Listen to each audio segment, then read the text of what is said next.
Sejam muito bem-vindos ao primeiro episódio do Neuro e Marketing Podcast, onde abordaremos aqui vários assuntos relacionados ao comportamento humano, neurociência e também marketing, que engloba tudo isso. E hoje o assunto vai ser política, mas não exatamente a política no sentido partidário, de nomes. Nós vamos aprofundar um pouco mais na política, vamos em busca do comportamento político humano. E temos aqui uma convidada super especial, especialista em ciência política e mestra em ciência política também pela UNB e formada em ciências sociais pela UFAL, a Celef Gomes, que eu agradeço. Eu que agradeço o convite. Presença. E é o máximo, né? Mestra em ciência política, tem aí uma visão mais abrangente. A gente vai aqui trocar essa figurinha para entender, né? Qual o comportamento humano mesmo, o que nos motiva a escolher um lado, escolher um líder, escolher um político e também voltar um pouquinho ali no passado para entender. E vamos começar logo com uma pergunta polêmica, para não perder tempo. Ok. Né? Passamos recentemente por um período turbulento na política, que destacou bastante essa questão da divisão partidária, esquerda, direita. Cada país tem o seu termo, né? Os Estados Unidos usam um termo, no Brasil a gente usa. Mas quando a gente fala de comportamento humano, a gente está falando de divisão de grupos, né? E a divisão ciência entre esquerda e direita foi feita ali na Revolução Francesa, era uma questão física. Então a pergunta é, faz sentido em 2023, depois de centenas de anos, a gente ainda dividir a política entre esquerda e direita? Olha, Arthur, é muito séria essa pergunta, mas também ela pode ajudar muito a gente a entender a situação política que a gente tem hoje. Como você mesmo falou, a divisão entre direita e esquerda, ela vem da história da Revolução Francesa, em questão espacial mesmo.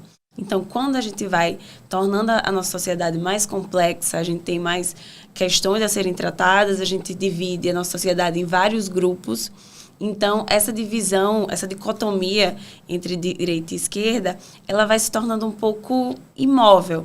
A gente não consegue medir determinadas decisões e determinadas ideologias, por exemplo, entre unicamente esquerda ou unicamente direita. Então, hoje, com os partidos, né, os partidos adotaram essas ideologias desde da construção das teorias, né, sobre o Estado e sobre a sociedade. Então, quando os partidos vão adotando essas ideologias, ficaram mais com cara, a gente adota o partido com uma cara. Esse partido é de esquerda, esse partido é de direita. Só que, por exemplo, a gente adotando o Brasil, que tem o multipartidarismo, a gente tem tantos partidos, a gente tem mais de 30. Oh. Então, todos os partidos, será que a gente consegue definir eles somente esquerda e direita? Não dá. Né? Então, na teoria política, a gente já consegue mensurar com alguns, não só de forma linear, mas a gente vai colocando quadrantes de relação entre igualdade e desigualdade, com a opinião econômica, a opinião sobre questões mais polêmicas. Então, a gente vai distribuindo esses partidos nesses quadrantes. Mas hoje, na última eleição, por exemplo, ficou muito efervescido essa polêmica entre esquerda e direita. Mas, claro, a gente está num momento muito crítico, onde a sociedade tem pouca paciência, vamos dizer assim, para falar sobre política, o que não deveria. A política está no nosso dia a dia, né? Essa falácia de não, política não se discute. Ela se discute sim quando a gente respeita a opinião do próximo e quando a gente tem condições de entender até onde vai os limites da política ou de determinado político. Né? O partido tem um limite, o candidato tem um limite e a gente precisa entender até onde vai para determinar se é bom ou se é ruim. A teoria política ela não vem para trazer o que é o bem e o que é o malzinho. Não existe o bonzinho e o malzinho na política. Existem opiniões diferentes sobre determinados assuntos. Então, direita e esquerda fica muito... perde um pouco o sentido de como... Simplório. Fica muito simples. Seria o dividir para conquistar? Faz sentido ainda? Porque todos esses conceitos, né, por exemplo, direita e esquerda, surge ali em 1790, acredito eu, lá na Revolução Francesa. Ou seja, já fazem aí quantos? 3 séculos, praticamente.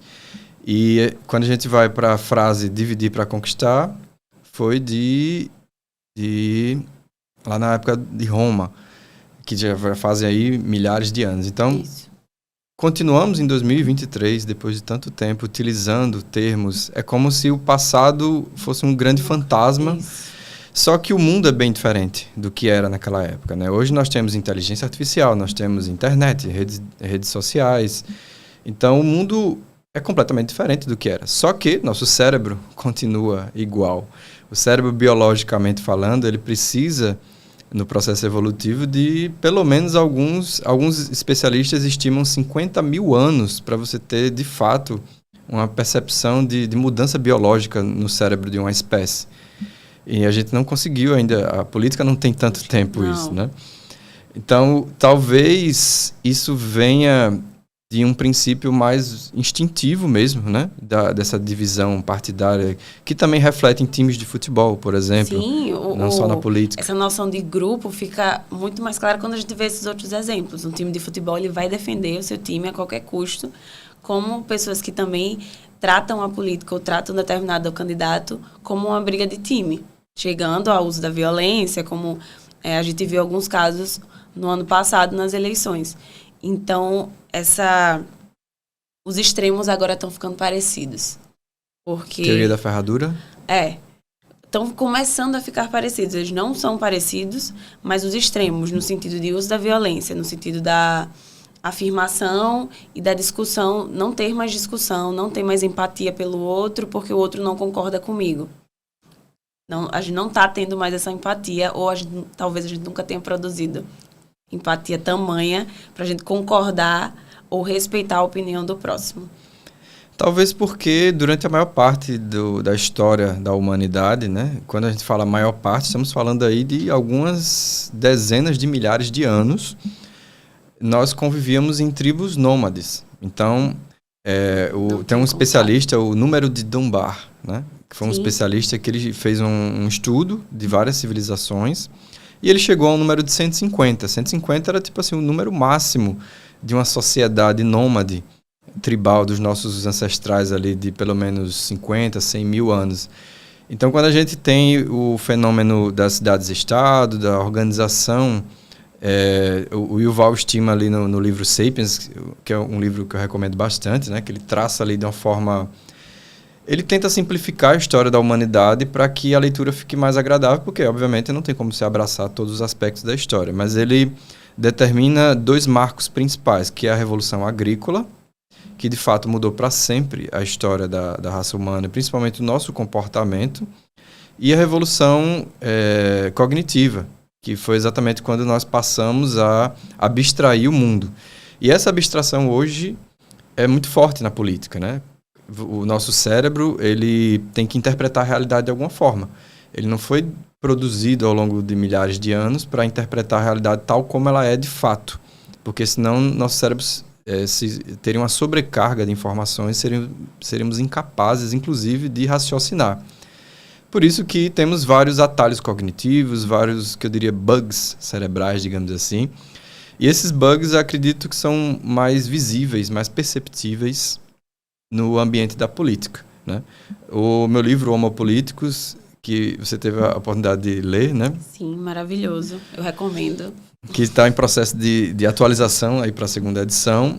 No Homo Políticos eu consegui fazer um levantamento de 52 viés cognitivos classificados pela ciência que têm uma influência direta no nosso comportamento político, seja em relação à divisão partidária, seja em relação a você escolher o líder, o seu representante, um deputado, etc.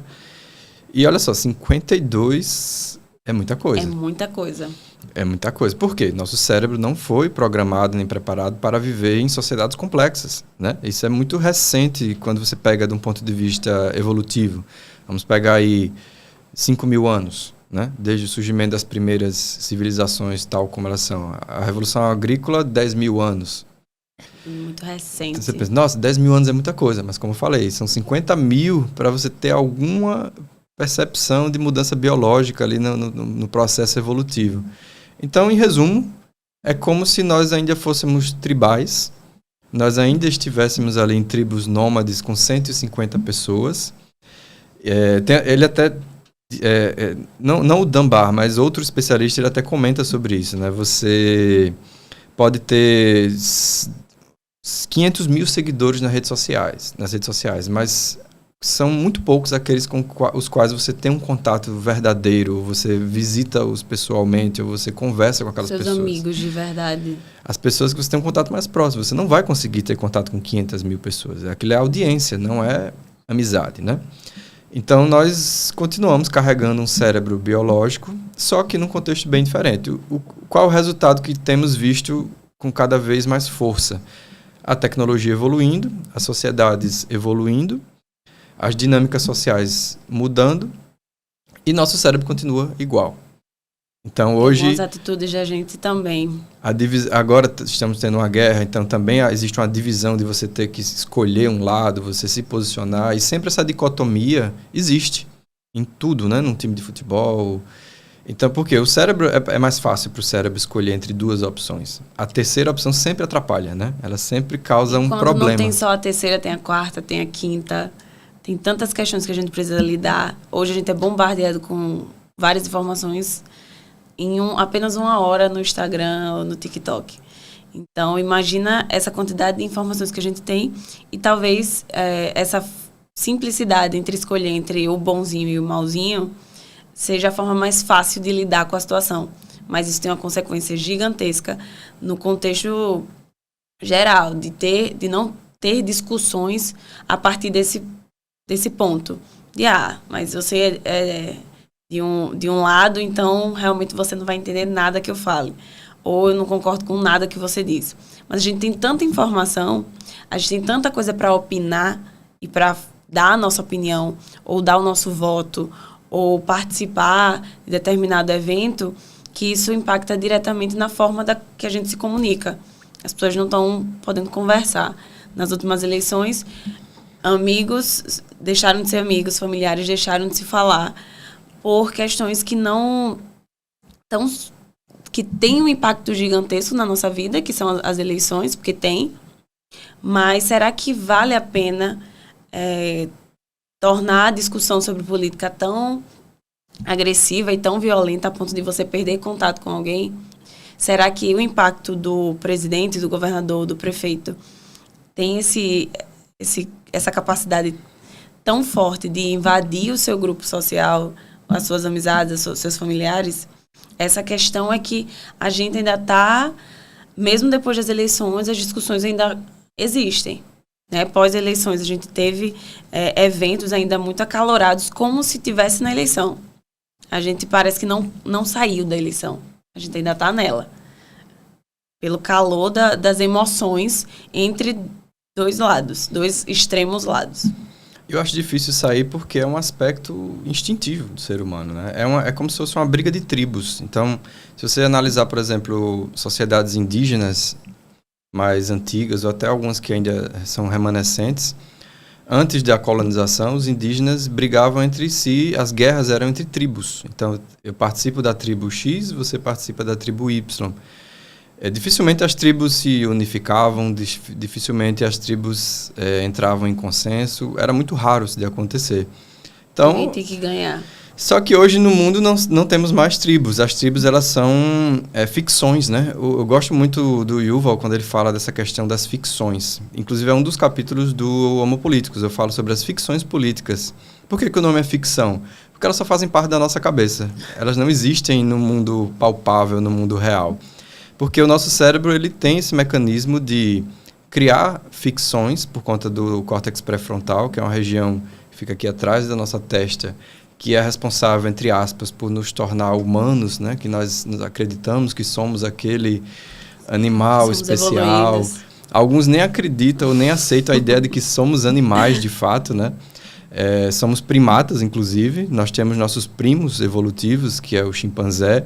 E falando em chimpanzé, eu trouxe aqui um grande tesouro. Um tesouro. Deixa eu mostrar aqui para a câmera.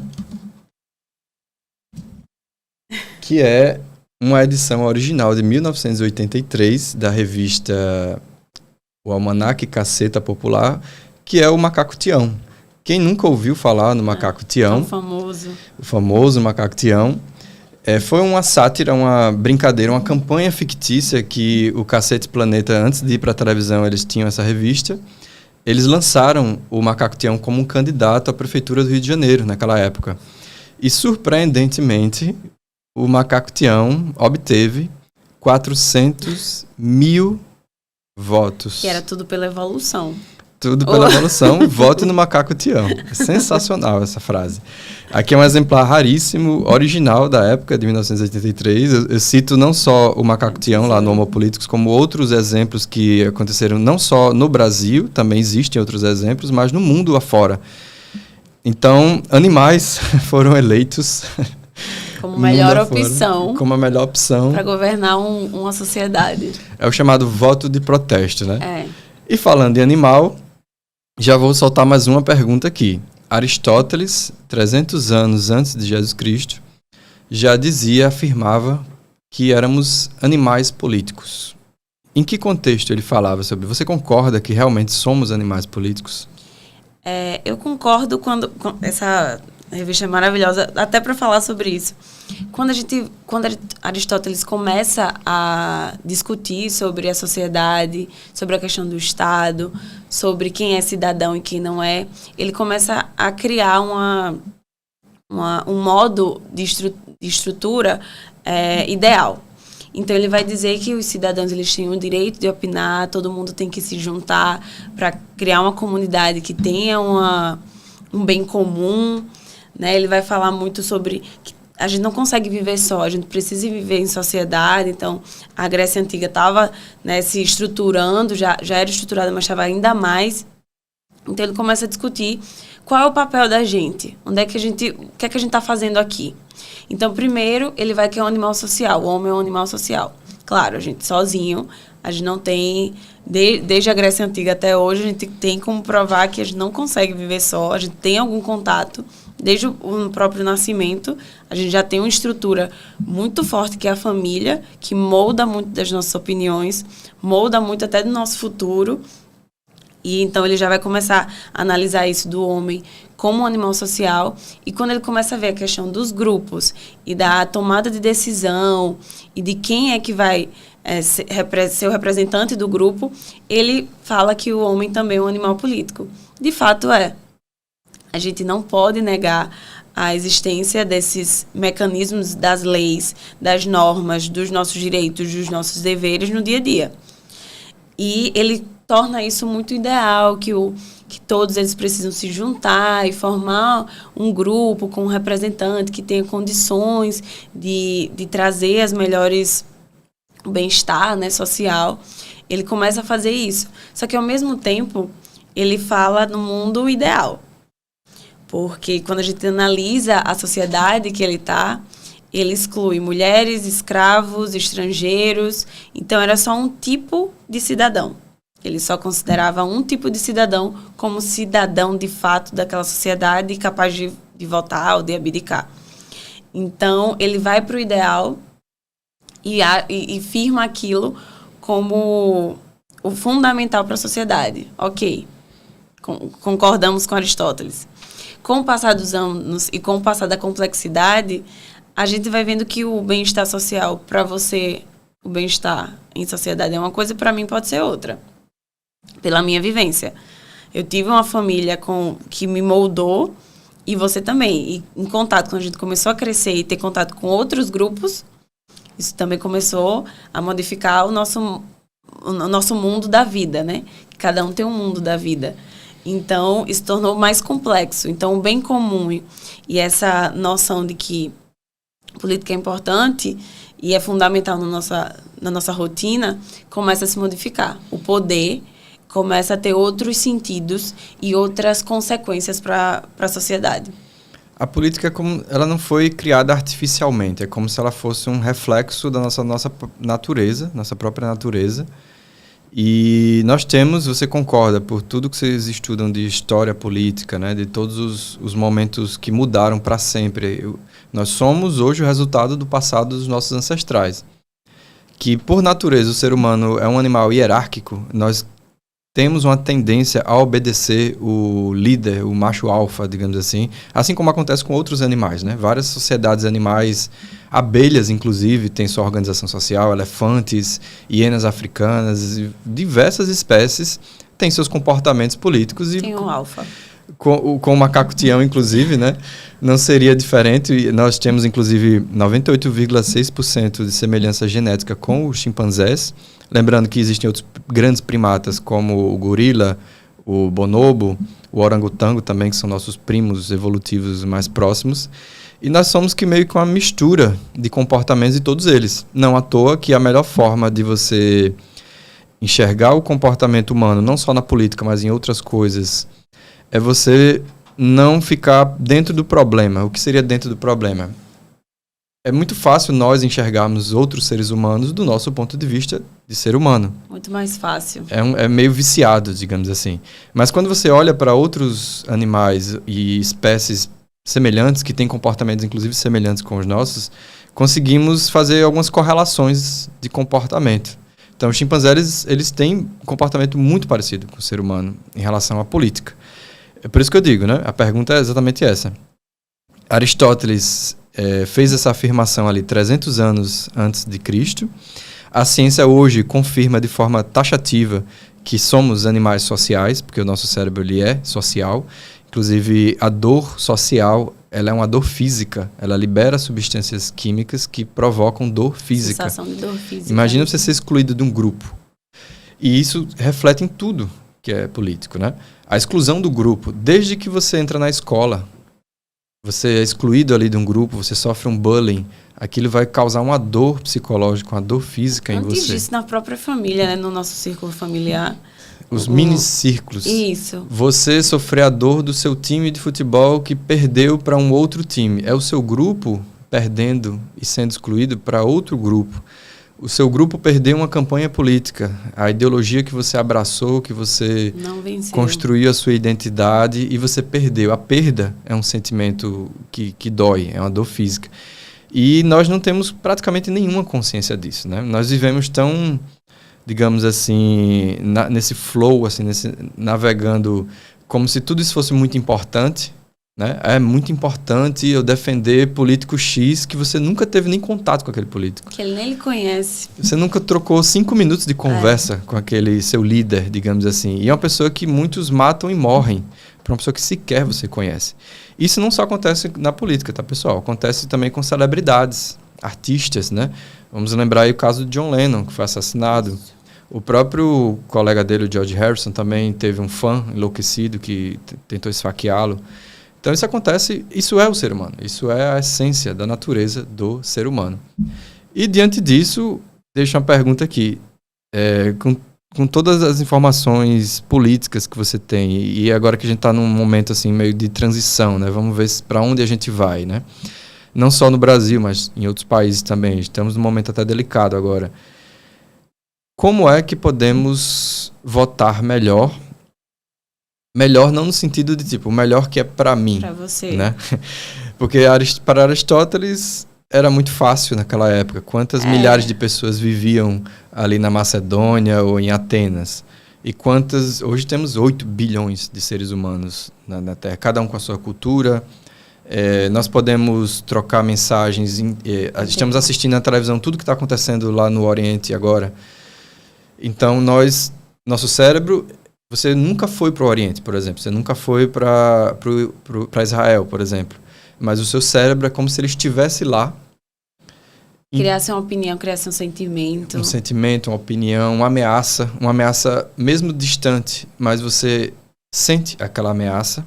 Essa ameaça dispara emoções e mecanismos instintivos e automáticos. E não seria diferente para eleger um presidente, um deputado. Lembrando que, né, quando a gente vai para a política partidária especificamente, a eleição de um presidente é diferente de um vereador, de um deputado estadual ou de um federal, por exemplo. Porque são motivações diferentes e são emoções diferentes, né? Dificilmente uma pessoa vai brigar ferrenhamente ali por um vereador, por exemplo. E até brigam. Eu acho que um dos pontos também... se a gente fizer uma pesquisa ou uma pergunta rápida às pessoas que estão ao nosso redor, quem é que sabe a diferença ou a função, de fato, de um vereador? Qual a diferença de um deputado estadual para um deputado federal? É uma falha, vamos dizer assim, da nossa educação básica, que não toca nesse assunto, ou quando toca é de forma muito artificial ou superficial. E com o tempo a gente começa a brigar pela amplitude só de extensão que essa pessoa tem. Mas a gente não analisa a pessoa pela função que ela vai ter que executar. Né? Se a gente fizer uma pergunta do que foi que a pessoa... O candidato que você votou na eleição passada, você lembra de todos? Você lembra da sua colinha lá da urna? Alguns. Confesso que eu não lembro de 100%. É muito difícil a gente lembrar. É. A gente lembra dos que, vamos dizer assim, tiveram uma propaganda, vamos dizer assim, mais ampla. Mas a maioria a gente não lembra, depois de um tempo, de quem que a gente votou.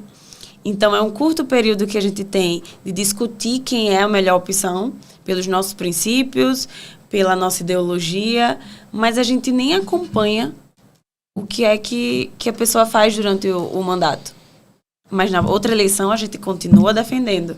Então é muito mais do que a política como função ou como cargo que ele tem que exercer. É mais sobre quem a gente vê como líder, independente do que ele for fazer. Como você explicaria esse ciclo? Tipo assim, por que a gente nunca aprende a lição? Né? A gente vota num candidato, não acompanha a responsabilidade que tivemos e na outra eleição continuamos repetindo o mesmo erro. Eu acredito, principalmente pela nossa rotina, a gente é bombardeado com notícia o dia inteiro. Então, hoje, mais do que nunca, a gente recebe informações sobre o mundo inteiro em pouquíssimo tempo. E isso a gente vê uma mensagem hoje, uma notícia hoje, acha um absurdo, algo muito polêmico, mas amanhã a gente nem lembra. Seria o esquecimento, então, mesmo. Esquece. Memória limitada. Muito limitada. E na política, que é uma área que poucas pessoas não acompanham de fato o que é que acontece diariamente, como é a rotina de um deputado, como é a rotina de um prefeito, o que é que ele pode fazer, o que é que ele não pode. Às vezes eu coloco o meu voto em um candidato que ele tem um discurso onde ele não pode fazer nada daquilo, pela função do cargo que ele está sendo candidato. Ele vai, eu vou acabar com determinada coisa, eu vou resolver todos os problemas, mas o cargo dele não dá esse poder a ele. E a gente acredita. E a gente espera que ele faça. E seria você falou, existe um paradoxo hoje, né? Temos muito acesso à informação, nós participamos de grupos de WhatsApp, redes sociais e etc. Aquela informação tem um fluxo muito grande, então, em teoria, poderíamos estar acompanhando o dia a dia de quem nós votamos, só que também temos o problema das fake news e da desinformação. Então, as informações que chegam até nós, elas podem ser facilmente manipuladas para os interesses, inclusive. Então, hoje isso se tornou uma grande arma, né? Isso não acontecia, sei lá, na década de 90, por exemplo. Acho que há 15 anos atrás, se a gente for mais pertinho, a forma que a informação chegava era diferente, era mais lenta. A gente recebia o jornal, a gente via na televisão. Hoje não, hoje a gente acompanha determinado político da hora que ele acorda e dá o bom dia dele até a hora que ele vai dormir. E ele cria o personagem. Ali ele consegue criar um personagem. Ele pode dizer que resolveu o problema, mas ele nem resolveu. Ele não vai chegar na gente a consequência dessa ação. Então não votamos em figuras políticas, em líderes. Nós votamos em ficções, em narrativas. Isso. A melhor narrativa é a que ganha. É a que conquista a gente. Isso gera uma consequência e a gente começa a sentir, até nas últimas eleições, a consequência de votar dessa forma. Né? A gente julga um político por alguma coisa que aconteceu que às vezes ele nem tem envolvimento no caso. Então a gente está num período onde a gente não consegue ver o que é que cada um está fazendo, a gente não tem ciência da função que ele pode executar ou não. E ele está toda hora mudando. Ele é elástico. Então, uma hora ele está com X, outra hora ele está com Y. E a gente fica vou seguir, se eu sigo ele como o meu líder, se eu votei nele como um líder que vai resolver os problemas que eu acho importante, quem ele apoiar, eu vou apoiar. Independente da capacidade técnica ou da experiência que essa pessoa teve. Eu vou seguir. A gente tá nessa... Já teve nesse período e a gente tá acontecendo não só no Brasil, a gente tem as eleições na Argentina que estão bem... numa situação bem delicada também. E bem parecida também. Bem parecida. E a gente teve as eleições há pouco tempo do Equador, então a gente tá vendo isso acontecendo. A gente tem um líder e a gente vai seguir ele. Quem ele for apoiar, o que ele for fazer é o melhor. Você falou uma palavra muito interessante agora. Seguir o líder, né? Isso é um comportamento de vários animais. Segue o líder. Por quê? Quando vivíamos ali em sociedades muito pequenas, tribais, você tinha que confiar naquele líder porque a sua sobrevivência estava em jogo. Era uma questão de sobrevivência. Ser excluído de um grupo, naquela época, há 50 mil anos, era literalmente uma questão de sobrevivência. Imagina, você está ali dentro de um grupo mesmo que pequeno, de 70 pessoas, por exemplo, numa comunidade muito pequena, você tem ali sua alimentação, seu papel social, mesmo que muito primitivo ainda, mas se você for excluído do grupo, você está por conta própria.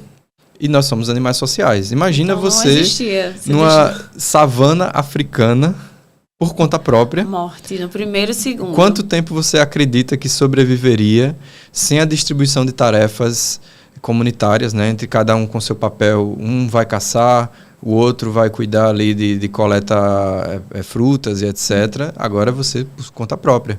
Um segundo. Tudo bem, isso, aí você vai dizer, mas isso faz 50 mil anos... Não importa, o nosso cérebro ele está exatamente do mesmo jeito. Inclusive, eu estava lendo um estudo que mostra que os nossos ancestrais de cerca de 200 mil anos tinham a mesma quantidade de neurônios que nós temos hoje. Não mudou muita coisa. Então, nós temos aquele comportamento por instinto, temos redes sociais, temos inteligência artificial, estamos quase indo para Marte agora, né? A colonizar o planeta Marte, mas continuamos o macaco-tião. Não sei se isso me deixa mais feliz ou mais triste com a situação que a gente tá hoje. Eu acho mais consciente, no sentido de, tipo, quando você conhece eu não diria falhas